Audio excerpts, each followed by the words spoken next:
Chiefs versus the Sharks, and it finished. What did it finish? 29-23. So congratulations to the Chiefs. Got a very important win for them that keeps at least their season alive at this stage. Question whether it really is or not, but hey, they still have a chance. And this game was going to be basically decided by the Sharks' errors, in my opinion, and we saw that from the start. From the start, they allowed the kickoff to bounce, which gave the Chiefs possession in their own area, and they basically just couldn't get out of their own half. Eventually, an offside penalty meant that the Chiefs took a 3-0 lead. Now, Chiefs kicking a penalty at that point, I think that was the right option, because we've got a side here, they're playing a side here in the Sharks who just went to Christchurch and drew with 21-all with just penalties, 7 penalties there. So they knew, they expected this to be a game where the Sharks wouldn't be racking up lots of tries and scoring lots of points. So all points would be precious in this one. Also, the Chiefs came into this with, being a side that didn't give up penalties. So they knew that they were probably going to not give the Sharks many scoring opportunities, and the Sharks were going to have to make those opportunities themselves. And then we saw the Sharks try and do that, and we had 10 phases finished by a knock-on. The Chiefs tried to play out their own 22. They also knocked on as well. Antoinette Brown is apparently human. He does make mistakes occasionally, but the Chiefs had a big scrum with the Sharks having a 10-metre sort of a scrum about 10 metres out, which they then lost. The scrumming went either way in this game. Sometimes Sharks were on top, sometimes the Chiefs were on top. Neither side got clear dominance in that phase. We had the Sharks go through another 10 phases again and knock it on. And this was going to be a theme of the night, that if the Chiefs managed to keep the Sharks into double numbers of phases, then the Sharks were going to cough up the ball and give the ball back to the Chiefs. The Chiefs had absorbed a lot of pressure. Then Molly made a break, some powerful carrying that set up. The ball went then out to Marty McKenzie, who made a good break, hit a gap. Then ball to Wainui and released Webber to go score next to the posts, showing Webber's pace really in this game. He scored 2 tries, both using that pace. So a nice 10-0 lead after 25 minutes. And for a side that doesn't start very well, that was brilliant for the Chiefs and really, really, really what they needed. But then they just let the Sharks come straight back into it. They gave up a rare penalty after there was a mass ruckus, which was called Pam Bags, and with most of the players involved. In the end, they decided that the driving past them all, or driving a player past the ruck, was going to be the call against the Chiefs, and over 3 went. Then, a minute later, Alamalo knocks on a high ball, and let's be honest, he hasn't had the surest of hands since coming back from injury 2 games ago, has he? And Andrews picked that up, and for about 30 metres out, the lock charged over. Now, I thought Andrews was going to have a big game because he's the 3rd highest line-out stealer. I thought that's where he would be having his impact, but no, he got that one in. And suddenly it's 10-all, and all that work that the Chiefs had done to get themselves into a lead was undone in the space of about 2 or 3 minutes. They did come back, where they managed to. The Chiefs decided not to go for the 3 points this time, and they got a penalty. Went to the corner. They didn't go for line-out maul. They went for a line-out. Played it off the top. One of the backs hit it up. I think it was Alamalo or Wainui, one of the 2 of them. And then eventually, the next phase, who was it again? Karpik noticed it was no one in front of him, picked the ball up and put it over. They pulled out to a 17-10 lead after 34 minutes. So just 4 minutes after the Sharks come back, the Chiefs managed to counterpunch, and that was really important from a morale point of view. We were heading towards halftime, and if the Chiefs hadn't got another score in, the momentum would definitely have been in the Sharks' favour. The Sharks did pull back 3, so it was 17-13 at halftime. But yes, it had looked like the Sharks could have gone into there in the lead, but I said the Chiefs really came back well at that stage. Into the second half, and again we have an early Sharks error to start the half. pretty much the same as the first half, really. The charge down a kick, or they allowed a kick to be charged down, and then it was a bit harum scarum as the ball was all over the place. And eventually the Chiefs got a ruck penalty, which Marty McKenzie then proceeded to miss. And that could have proved to be, or the boot of Marty McKenzie really could have proved to be a problem. We had the Sharks go through another 10 phases and another knock-on. As I say, this was something that was going to be a recurring theme throughout the game. And in fact was the way that the game ended in the end.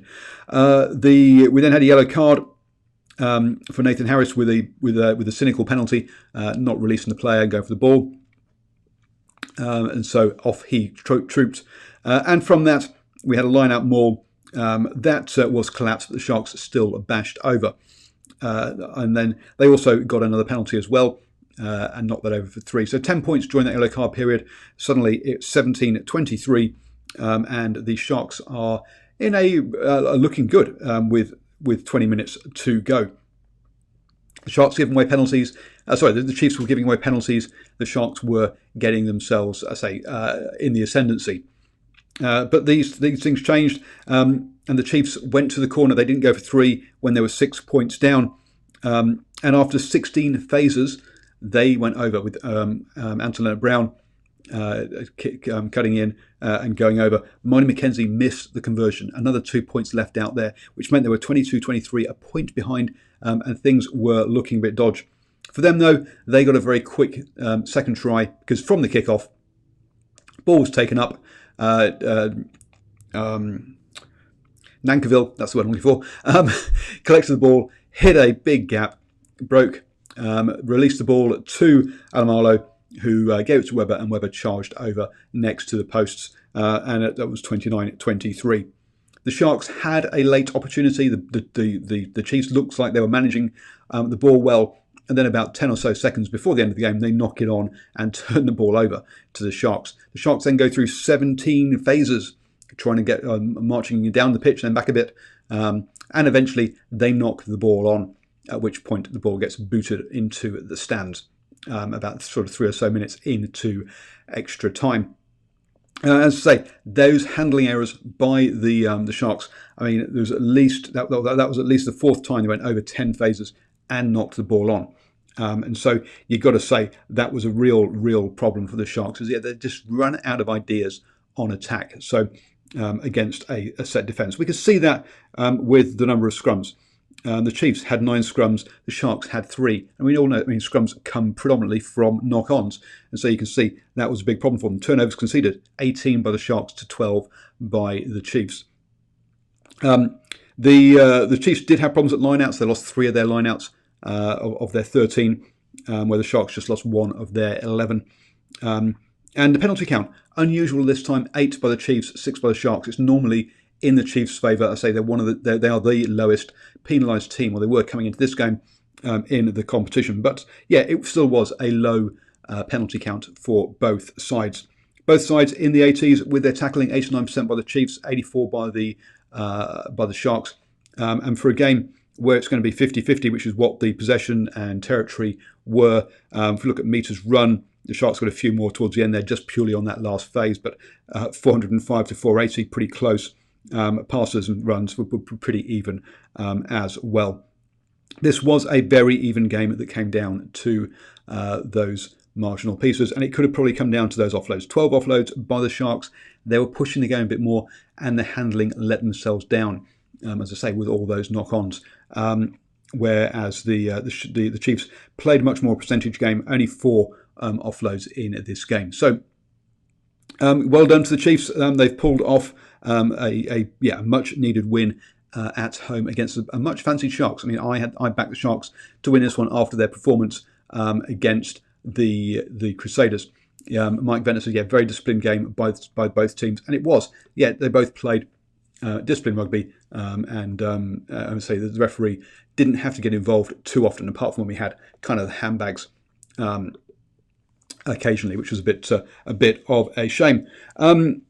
Talking of players, obviously a player that stood out last week, Jacobson, he ended up having another big game, 7 carries, and Peretti Parity, he also had a big game. Someone who's come on and has been known for perhaps being a bit aggressive, a bit of a penalty machine, but did pretty well in this game. Molly gave up 3 penalties, but showed himself around the park, and that was some of the scrum kind of issues.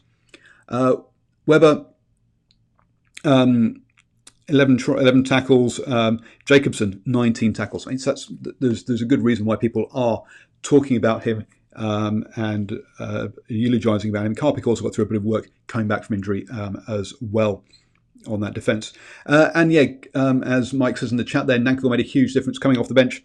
And for someone who's come off the bench and then made 4 runs for 59 metres, that shows you each of those runs really made a lot of ground, and he was picking his lines very well, getting himself in the right position at the right time.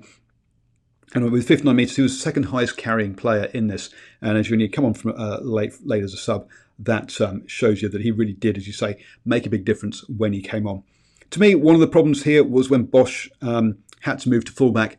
I thought that the Sharks lost something a bit when Robert de Pree came on, and Bosch really was the player to make this team tick. And in that last sort of 2-3 minutes in that last phases, it did feel sometimes like he was felt he had to be the man that created that spark. And he was trying to take players on when there really wasn't a gap to really go for. But 122 metres, he was by far the most carries by any player in this game, and was involved in just about everything that was good about the Sharks. Fassi, also from fullback, had a good game before he went off for Robert de Pree, with 63 metres carrying, was doing well back there. On the defensive side of things, Lowe was shoring things up in the middle, and obviously, as always with the forwards, both locks got through a chunk of work. Andrews, who scored that try, 10 tackles, both are with 16. Waltz and Mayola, Waltz from 30 with 13 tackles as well. On the discipline side, no one in the Sharks gave away more than 1 penalty, and they did very well in that. We just had those penalties from the scrum time, really, from the ref. So, really good game from the Chiefs. Clearly learnt, really treated this game as by kicking that 3 points early, showed that they understood the kind of game they were going to be involved in, which was going to be a tight game. Came down a 6-point win at the end, but the Sharks had the ball, they could have won it, but they went through those 17 phases and then lost and knocked it on. So if we think about the tries, the first one that they scored, Alamalo locked on, and it was from broken play, and their second try, just trying to think what it was. It was the line-out maul that was collapsed, and then they went over. So there's 2 tries there from the Sharks, both from within sort of 3 phases, which is why those 10 phases really were a problem for them. They did really run out of ideas on attack, whereas the Chiefs they